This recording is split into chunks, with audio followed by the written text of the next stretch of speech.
Welcome to AKM channel అండి. ఈరోజు నేను మీకు చాలా డిఫరెంట్ పచ్చడి చూపిపోతాను. ఈరోజు నేను ఆవాల పచ్చడి చేయబోతానండి. ఆవాల పచ్చడికి కావాల్సిన పదార్థాలు ఏంటని చూపిస్తాను. ఒక 2 స్పూన్ నేను ఆవాలు తీసుకున్నాను. ఇక్కడ ఒక 2 స్పూన్ శనగపప్పు తీసుకున్నాను.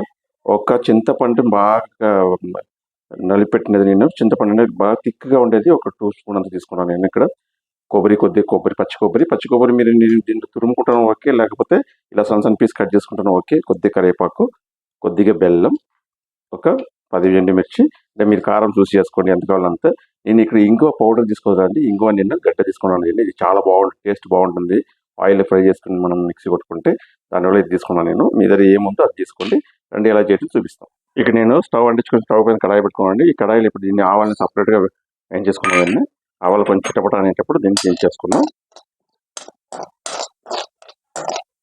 ఇప్పుడు ఆవాలు వేగిపోయిందండి, చిటపట ఉంటుంది. దీంట్లో సపరేట్ ఒక మిక్సీ బౌల్ తీసుకున్నాం. దీన్ని ఇప్పుడు మనం ఒక ప్లేట్లో లేకపోతే మిక్సీ బౌల్ యాడ్ చేసుకోండి. నేనైతే ఇక్కడ ఒకేసారిగా మిక్సీ బౌల్ యాడ్ చేసుకున్నాను. ఇప్పుడు ఇదే కడాయిలో ఒక 2 స్పూన్ ఆయిల్ వేసుకున్నామండి. సో ఇప్పుడు నేను 1 స్పూన్ ఆయిల్ వేసుకున్నాను. ఆయిల్ కొంచెం వేడి అయిన తర్వాత ఫస్ట్ ఇంగువ వేయించేసుకున్నాను. ఇంట్లో ఇంగువ దీన్ని ఆయిల్ వేయించుకుంటే బాగా మంచి ఫ్లేవర్ ఇస్తుంది. ఇది సపరేట్గా వేయించేసుకున్నాం. వేయించేసిన తర్వాత మనం శనగపప్పు యాడ్ చేసుకుంటాం. దీన్ని ఇప్పుడు ఇది మంచిగా వేగిందండి, మంచి స్మెల్ వస్తుంది. దీన్ని సపరేట్ చేసేసుకుంటాను నేను ఇప్పుడు. దీంట్లోనే ఇప్పుడు మనం పచ్చెనపప్పు దీన్ని యాడ్ చేసుకున్నాము. ఇది కొంచెం దూరగా వేగేటప్పుడు మనం మిరపకాయ యాడ్ చేసుకోవాలి.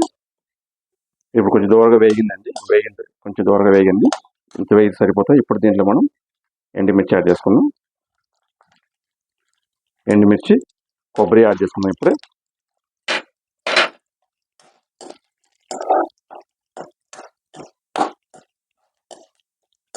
కొబ్బరి కొద్దిగా వేగిన తర్వాత మనం కరివేపాకు యాడ్ చేసుకున్నాం.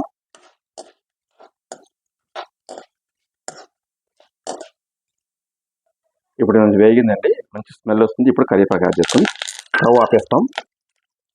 ఇప్పుడు అయిపోయిందండి ఇది. నేను స్టవ్ కూడా ఆపేస్తున్నాను. ఇప్పుడు ఆపేసిన తర్వాత దీన్ని మంచిగా ఆరబెట్టి మనం మిక్సీ పట్టుకున్నాం. సో ఇది మంచిగా ఆరిపోయిందండి. ఇప్పుడు ఆవాలు ఏం పెట్టుకున్నాం మనం మిక్సీ బౌల్లో, అదే బౌల్లో దీన్ని యాడ్ చేసుకుని ఒకసారి మిక్సీ పట్టుకున్నాం. ఇది సరిగా ఉంటుందండి. ఎక్కువ పేస్ట్లా చేయకూడదు ఫస్టే, మన అది బాగుండదు. సో దీనిలో తరిగా చేసుకోవాలి, కొంచెం అంటే రఫ్గా చేసుకోవాలి. దీన్ని రఫ్గా మిక్సీ పట్టుకున్న తర్వాత ఇప్పుడు మనం దీనికి మనం చింతపండు యాడ్ చేసుకోవాలి. దీన్ని చింతపండు రసం దీనికి యాడ్ చేసుకోవాలి. ప్లస్ బెల్లం, మీకు టేస్ట్ తగిన సాల్ట్ ఇప్పుడు యాడ్ చేసుకొని మిక్సీ పట్టుకుందాం. సో టేస్టీ అండ్ సింపుల్ ఆవాల పచ్చడి రెడీ అయిపోయిందండి. చాలా టేస్ట్గా ఉంటుంది. వేడివేడి అన్నానికి చాలా మంచిది, ఒంటికి కూడా చాలా మంచిది ఆవాల మేరకి. సో ఎక్కువ ఎప్పుడో ఒకసారి, అట్లీస్ట్ మంత్లీ ఒకసారి అంటే దీన్ని వాడుకుంటే చాలా బాగుంటుంది హెల్త్ కూడా.